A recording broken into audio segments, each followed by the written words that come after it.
This is Manisha Sehwag. Welcome to our channel. हमारे channel में हम डिस्कस करते हैं डिफरेंट सब्जेक्ट से रिलेटेड डिफरेंट टॉपिक्स को। आज का जो हमारा टॉपिक रहेगा वो है आपका CBSE class 10 geography chapter 1। Chapter का नाम है रिसोर्स एंड डेवलपमेंट। इसके रिवीजन नोट्स हम लोग आज स्टडी करेंगे। Let us begin. फर्स्ट का जो टॉपिक है, एज हमारा चैप्टर का नाम ही आपका रिसोर्स एंड डेवलपमेंट है, तो चैप्टर का टॉपिक है हमारा पहला वाला आपका रिसोर्स। जो मैं अंडरलाइन करके रखूंगी वो हमारा टॉपिक रहेगा एंड यहाँ पे उसका आपका डिस्क्रिप्शन रहेगा, ठीक है। अभी रिसोर्स मतलब होता क्या है, नॉर्मल टर्म्स में अगर हम लोग बात करें तो व्हाट इज रिसोर्स, ठीक है। एकदम सिंपल सा फंडा है आपका, everything available in our environment. हमारे एनवायरमेंट में जो भी चीजें आपकी प्रेजेंट है, ठीक है, and which can be use to satisfy our needs. पहला पॉइंट तो हमारे एनवायरमेंट में जो भी चीजें आपकी प्रेजेंट है। नेक्स्ट, और जो भी सारी चीजें हमारे नीड्स को क्या करते हैं, सेटिस्फाई करते हैं, ठीक है। उन सारी चीजों को हम क्या टर्म करेंगे, आपका रिसोर्स। फर्स्ट पॉइंट, पहले तो जो भी चीज हमारे एनवायरमेंट में प्रेजेंट है। सेकंड, जो भी चीजें हमारे वांट्स को सेटिस्फाई करते हैं उसे हम आपका रिसोर्स बोलेंगे। क्लियर। अब रिसोर्स के आपके कुछ कैरेक्टरिस्टिक्स है, कुछ पॉइंट्स है जो हमें ध्यान में रखने चाहिए। Let us go through the points. पहला कैरेक्टरिस्टिक्स जो पहला पॉइंट है that is it should B technologically accessible. अभी इसका मतलब क्या है भाई, ये दो जो टर्म है कुछ समझ में नहीं आ रहे तो ज्यादा टेंशन मत लो।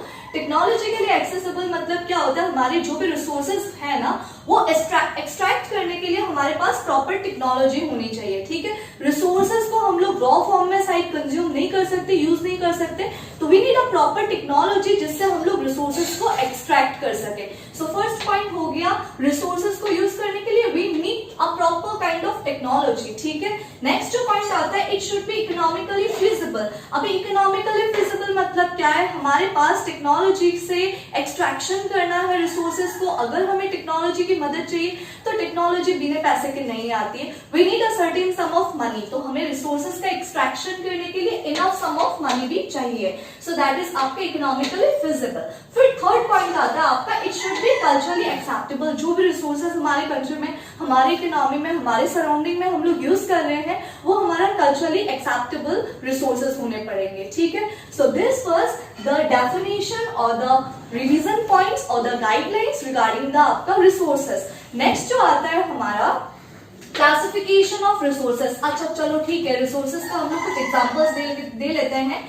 जैसे रिसोर्स का एग्जांपल हो गया आपका मिनरल्स और आपका फॉरेस्ट। उसके बाद आता है आपका क्लासिफिकेशन ऑफ रिसोर्सेज। रिसोर्सेज तो ऐसे बहुत डिफरेंट टाइप्स का होता है, तो अकॉर्डिंग टू अगर इसका क्लासिफिकेशन वाइज जाए तो किस बेसिस पे हमारे रिसोर्सेज कितने टाइप्स के हैं, ठीक है। तो मैंने इसको बेसिस में ऐसे क्लासिफाई करके रखा है कि अगर हम लोग जाए on the basis of origin के हिसाब से हमारे रिसोर्सेज हो गए बायोटिक और आपका एबायोटिक। अगर हम लोग on the basis of exhaustibility जाते हैं तो हमारे रिसोर्सेज हो गए या तो रिन्यूएबल आपका, नहीं तो नॉन रिन्यूएबल। फिर अगर on the basis of ownership हम लोग जाते हैं इंडिविजुअल मतलब आपके पर्सनल रिसोर्सेज, ठीक है, आपके खरीदे हुए पर्सनल रिसोर्सेज। कम्युनिटी, उसके बाद में नेशनल और आपका इंटरनेशनल। तो ओनरशिप के हमारे 4 क्लासिफिकेशन रहेंगे। अकॉर्डिंग टू ओनरशिप हमारे जो भी रिसोर्सेज है it will be of 4 types. Number 1 individual, number 2 community, number 3 national, number 4 international.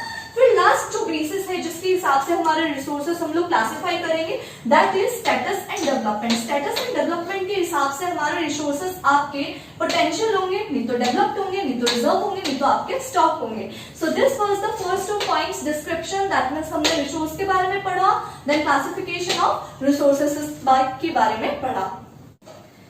अभी हमने जितने भी आपके रिसोर्सेज के क्लासिफिकेशंस को स्टडी किया था, उन पॉइंट्स को व उन रिसोर्सेज को हम लोग थोड़ा डिटेल में स्टडी करते हैं। Let us begin.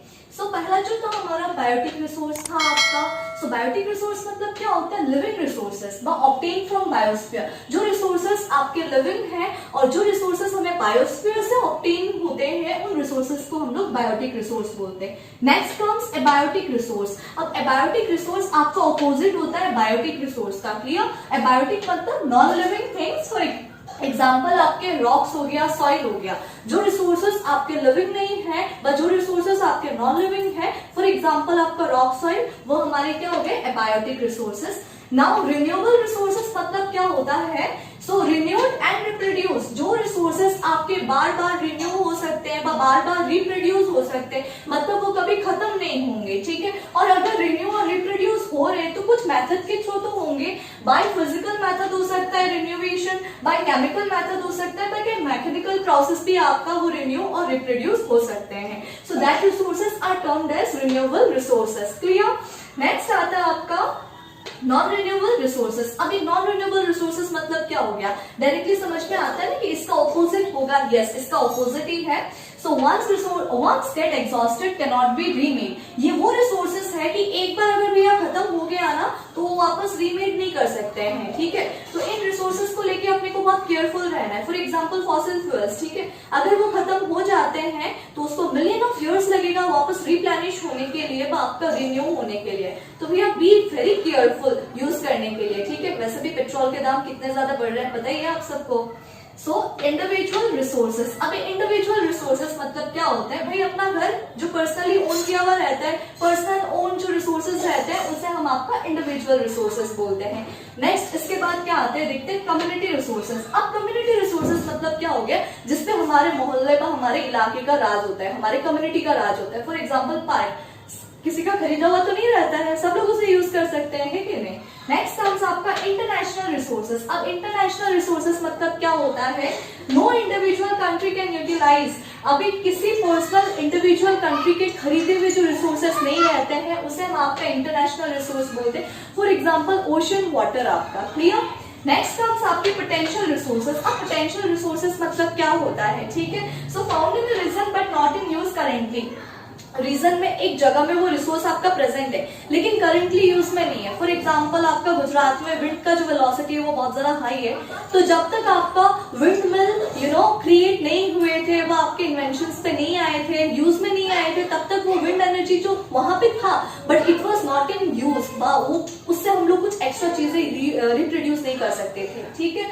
Then comes आपका पोटेंशियल रिसोर्सेज के बाद में स्टॉक। अभी स्टॉक मतलब क्या होता है, resources available but lacks appropriate technology for extractions. एक जगह में रिसोर्सेज प्रेजेंट है बट उस रिसोर्सेज को एक्सट्रैक्ट करने के लिए जो टेक्नोलॉजी चाहिए, we don't have that technology. हमें वो टेक्नोलॉजी का कमी की वजह से वी कांट प्रॉपर्ली यूटिलाइज, तो हम लोग उसका एक्सट्रैक्शन नहीं कर पा रहे हैं। इसके बाद आता है स्टॉक के बाद आता है आपका रिजर्व। स्टॉक जो रिजर्व जो हो गया that is subset of stock. Stock का ही सबसेट है। दैट मीन्स जो रिसोर्सेज अभी यूज में नहीं आ रहा है वो फ्यूचर यूज के लिए आपका स्टोर अप होके रखा है। So this was the classification जो भी हमने किए थे उसके क्लासिफिकेशंस के हमने गाइडलाइंस को पढ़ लिए हैं। सो अभी नेक्स्ट जो टॉपिक्स आ जाते हैं हमारे वो रिसोर्सेज के क्लासिफिकेशंस के बाद में, दैट्स सस्टेनेबल डेवलपमेंट। अभी सस्टेनेबल डेवलपमेंट मतलब होता क्या है, ठीक है। सो development should be taken place without damaging the environment. और हम लोग जो भी रिसोर्सेज यूज कर रहे हैं डेवलपमेंट पर्पस के लिए, वो रिसोर्सेज को हमें प्रॉपर्ली यूटिलाइज करना है ताकि हमारे एनवायरनमेंट को कोई डैमेज ना पहुंचे। रिसोर्सेज को हमें जुडिशियली यूज करना है ताकि हमारे एनवायरनमेंट में कोई हार्म ना पहुंचे, पर कोई डैमेज ना क्रिएट हो, ठीक है। And also without compromising with the needs of future. हमें रिसोर्सेज को कुछ इस हिसाब से यूज करने हैं कि हमारे जो करंट यूजेस है, हमारे जो करंट डिमांड्स है वो भी फुलफिल हो जाए और फ्यूचर को भी आपका तरसना ना पड़े। वो हमें ऐसे ना कोस सके कि हमारे आगे वाले जनरेशन ने तो इतना सारा रिसोर्सेज यूज कर लिया, हमारे लिए कुछ छोड़ा नहीं। हमें रिसोर्सेज को यूज करना है without harming the future needs of future generation, ठीक है। उसके बाद आता है आपका लैंड डिग्रेडेशन। अभी लैंड डिग्रेडेशन मतलब क्या होता है, continuous use of land over a period of time without taking appropriate measures to conserve it. हमने लैंड को काफी समय के लिए यूटिलाइज तो कर लिया है बिना उसे रेस्ट दिए, ठीक है। बिना अगर उसे रेस्ट दिए हम लोग कंटिन्यू यूज करते हैं उस रिसोर्सेज को, दैट मीन्स लैंड को, तो लैंड हमारा क्या हो जाएगा, डिग्रेड हो जाएगा, ठीक है। और हमने सिंस कंटिन्यूअस यूजेस तो किया ही किया, साथ में हमने कुछ एप्रोप्रिएट मेजर्स भी नहीं लिए थे ताकि हमारा जो लैंड का बस सॉइल का जो क्वालिटी है वो कंजर्व होके रहे, ठीक है। अगर हम बिना स्टॉपेज दिए व आपके बिना प्रॉपर मेजर्स लिए हम लोग लैंड को यूज करते हैं तो लैंड का जो क्वालिटी रहेगा वो आपका डिग्रेड हो जाएगा, क्लियर। उसके बाद आता है हमारा कि ये जो लैंड डिग्रेडेशन है इसके प्रॉब्लम से हम लोग कैसे बच सकते हैं। अगर कोई प्रॉब्लम है तो उसका सोल्यूशन भी होता ही है, राइट। तो इधर हम लोग स्टडी करेंगे उन सोल्यूशंस को। सो पहले तो आप एफोरेस्टेशन कर सकते हो, जिससे हमारा लैंड डिग्रेडेशन कंट्रोल में आ जाएगा। Next, controlling overgrazing. हमारा जो ओवरग्रेजिंग प्रोसेस है उसको हम लोग कंट्रोल करने से हम लोग लैंड डिग्रेडेशन से बच सकते हैं। Next, stabilization of sand dunes by growing thorny bushes. अभी डेजर्ट्स में क्या होते हैं, सैंड ड्यून्स होते हैं, ठीक है। सैंड आपका एक जगह स्टेबल होके नहीं रहता है, तो अगर हम चाहते हैं कि हमारा लैंड डिग्रेडेशन ना हो तो हमें सैंड ड्यून्स को स्टेबल बनाना है। अभी स्टेबल कैसे बनाएंगे, हम थॉर्नी बुशेस ड्रॉ करके हमारे सैंड ड्यून्स जो है उसको हम लोग स्टेबल बना सकते हैं। उसके बाद में हम लोग कंट्रोलिंग माइनिंग एक्टिविटीज, हमारी जो भी माइनिंग एक्टिविटीज है हमें ओवर माइनिंग नहीं करना है, हमें उसको एक लिमिट तक कंट्रोल में करके रखना है। उसके बाद आपका आता है controlling over irrigation and over use of fertilizers and pesticides. हमें इरिगेशन को ओवर नहीं करना है, कोई भी चीज का ओवर बा लालच बुरी बला होती है, ठीक है। तो we don't need to over use बा ओवर कुछ नहीं करना है इरिगेशन को लेके, और over use of fertilizers and pesticides को अवॉइड करना है। सो नाउ कम्स आपका soil erosion. So soil erosion मतलब क्या होता है, the denotation of soil cover and subsequent washing is soil erosion. अभी सॉइल इरोजन मतलब क्या होता है, अगर हमारा सॉइल का कवर डिन्यूड हो जाता है तो उसे हम आपका सॉइल इरोजन बोलते हैं। सॉइल इरोजन कौन से रीजंस की वजह से टेक प्लेस होता है, तो यहाँ पे मैंने 2 रीजंस में क्लासिफाई किया है जिस वजह से हमारा सॉइल इरोजन होगा।